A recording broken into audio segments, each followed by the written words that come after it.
জয়ের প্রতীক হাত পাখা, শান্তির প্রতীক হাত পাখা। বিশ্বের 171টি দেশে 70টি দেশের মধ্যে 91টি দেশে পেয়ার পদ্ধতি আছে এবং বিশ্বের উন্নত দেশগুলোয় পেয়ার পদ্ধতির মাধ্যমেই নির্বাচন হচ্ছে। যদি আমরা পূর্বের ন্যায় পদ্ধতি নির্বাচন করি তাহলে আমাদের আশঙ্কা আমাদের বিগত যে 3টা নির্বাচন হয়েছে সহ পূর্বে যে নির্বাচন হয়েছে এই নির্বাচনে আমরা দেখতে পেয়েছি দিনের ভোট রাতে হয়েছে এবং আমরা দেখতে পেয়েছি যে ভোটারবিহীন নির্বাচন। সেই সাথে আমরা দেখতে পেয়েছি যে আমরা যারা মৃত্যুবরণ করেছে তাদের ভোটও আমরা সেই ব্যালট বাক্সে ভোটতে দেখেছি, এমনকি যারা বিদেশে আছে তাদের ভোটও তারা ওই ব্যালট বাক্সে ঢুকাইছে। আরো অত্যন্ত লজ্জাজনক বিষয় হচ্ছে যে সেন্টারে 1000 ভোট আছে, ভোট কারচুপি করতে করতে সিল মারতে মারতে আমরা দেখেছি যে 1050 পর্যন্ত ভোট সেখানে কাস্ট হয়েছে। এটা অত্যন্ত দুঃখজনক, অত্যন্ত লজ্জাজনক।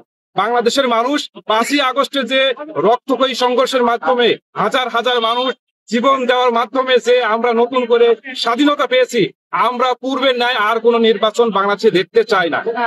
এই জন্য আমরা উদাত্ত আহ্বান জানাবো আমাদের তত্ত্বাবধায়ক ডক্টর ইউনূস সাহেবকে যে বাংলাদেশের মানুষ এখন পেয়ার পদ্ধতিতে নির্বাচন চায়। এই জন্য আমাদের ইসলামী আন্দোলন আমির সহ ইসলামিক দল সহ আমরা বিভিন্ন কর্মসূচি ইতিমধ্যেই ঘোষণা করেছি। আমাদের গত 18 তারিখে ঢাকাতে আমাদের সমাবেশ হয়েছে, 19 তারিখে আমাদের বিভাগীয় সমাবেশ হয়েছে, আমাদের 26 তারিখে প্রত্যেকটা জেলায় জেলায় আমাদের এই পেয়ার পদ্ধতি নির্বাচনের দাবিতে তথা আমাদের এই জুলাই সনদের ভিত্তি দেওয়ার জন্য, আইনি ভিত্তি দেওয়ার জন্য আমাদের আন্দোলন সংগ্রাম চলছে। আন্দোলন দিন দিন আরো আমাদের বৃদ্ধি পাবে ইনশাআল্লাহ। তো আমরা উদাত্ত আহ্বান জানাবো আমাদের বিশেষ করে একটি দল আমাদেরকে বলতেছে যে তারা পেয়ার পদ্ধতি নির্বাচন চায় না, পেয়ার পদ্ধতি বাংলাদেশের মানুষ পেয়ার পদ্ধতি বোঝে না। আমি সেই সমস্ত বন্ধুদেরকে বলতে চাই যে বাংলাদেশের ইতিমধ্যেই একটা জরিপ হয়েছে, সেখানে 71% মানুষ পেয়ারের পক্ষে বাংলাদেশের মানুষ বর্তমানে পেয়ার চায়। আর বর্তমানে যদি জরিপ করা হয় আমাদের আত্মবিশ্বাস যে 90% মানুষ বর্তমানে পেয়ার চায়।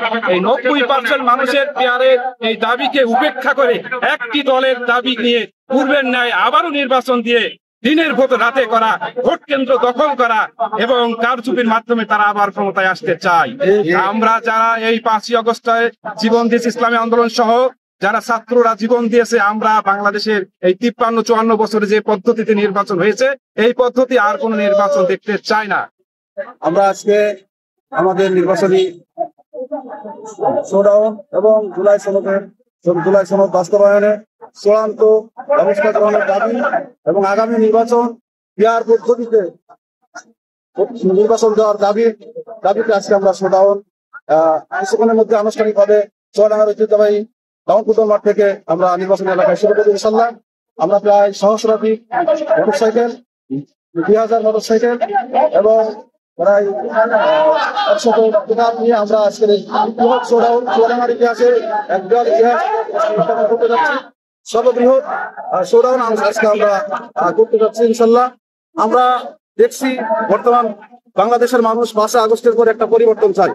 এদেশের মানুষ শান্তি চায়, এদেশের মানুষ তাদের জান মালের নিরাপত্তা চায়, ব্যবসায়িক ভাইরা নিরাপত্তার সাথে ব্যবসা করতে চায়, আমাদের সন্তানরা স্কুল কলেজ ইউনিভার্সিটি মাদ্রাসায় লেখাপড়া করবে নিরাপত্তার সাথে, পিতামাতা তাদের সন্তানদেরকে শিক্ষাঙ্গনে পাঠিয়ে একটু নিশ্চিন্ত নির্বিঘ্নে তারা সাংসারিক জীবন যাপন করবে এবং আবার তাদের আপন সন্তান নিজ নিজ সন্তান তাদের শিক্ষাঙ্গন থেকে সুস্থ অবস্থায় বাড়িতে ফিরে আসবে।